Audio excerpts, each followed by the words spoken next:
In a previous video, when we were looking at a very simple case of compounding interest, we got the expression 1 plus 1 over n, 1 plus 1 over n to the nth power.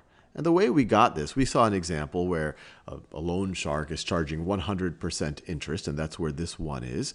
And then if they only compound once in the year, so it's 100% over the year, then n is 1. So you get 1 plus 100% over 1 to the first power. You're going to have to pay back twice the original amount of money. If n is 2, 1 plus 1/2 is 1.5. To the second power gets you 2.25. Is if you compound half the interest, so 100% over 2, but you compound it twice. And then we kept going and going and going. We saw interesting things happen. And I want to review that right over here using this calculator. I want to see what happens as we get larger and larger and larger n's. In that last video, we went as high as n is equal to 365, and it seemed to be approaching a magical number. But now let's go even further. So let's type in, and let's throw some really large numbers here. 1 plus 1 over, let's do 1,000,000.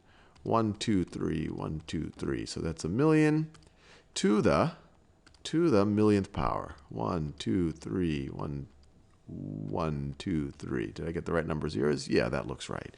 And before I even press enter, which is exciting, let's just think about what's going on here. This part that we have here is n gets larger and larger. It's getting closer and closer to 1, but never quite exactly 1. This is 1 and 1,000,000th. So it's very close to 1, but not exactly 1. And then we're going to raise that thing to the millionth power. And normally when you raise something to the millionth power, that's just going to be unbounded, just become some huge number.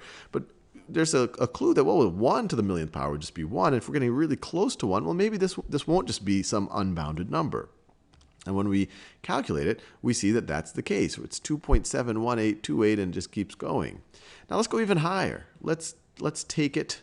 Let's do 1 plus 1 over, and actually I can now use scientific notation. Let's say 1 times 10 to the 7th power. So that's literally, this right over here is 10 million to the 10 millionth power. So what do we get here? So now we went 2.718281692. Let's go even larger. So let's get our last entry here. So let's go, instead of the 7th power, let's go to the 8th power. So now we're 1 plus 1 over 100 million to the 100 millionth power. I don't even know if this calculator can handle this. And we get 2.71828181487. And you see that we are quickly approaching, or maybe not so quickly, we have to raise this to a very large power, to the number e. The number e in our calculator. You see we've already gotten 1, 2, 3, 4, 5, 6, 7 digits to the right of the decimal point by taking it to the 100th millionth power. So we are approaching this number. We are approaching. So one way to talk about it is we could say the limit as n approaches infinity, as n becomes larger and larger, it's not becoming unbounded. It's not going to infinity. It seems to be approaching this number, and we will call this magical and mystical number e. We'll call this number e, and we see from our calculator that this number, and these are almost as famous digits as the digits for pi.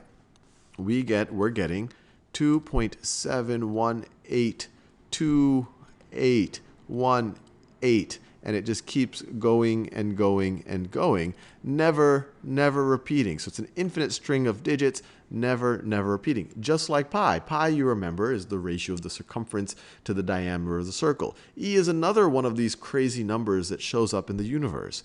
And in other videos on Khan Academy, we go into depth why this is so magical and mystical. Already this is kind of cool that I can take an infinite, if I just add 1 over a number to 1 and take it to that number, and I make that number larger and larger and larger, it's approaching this number. But what's even crazier about it is we'll see that this number, which you can view one way of it is coming out of this compound interest, that number, pi, the imaginary unit, which is defined as that imaginary unit squared is a -1, that they all fit together in this magical, mystical way, and we'll see that again in future videos.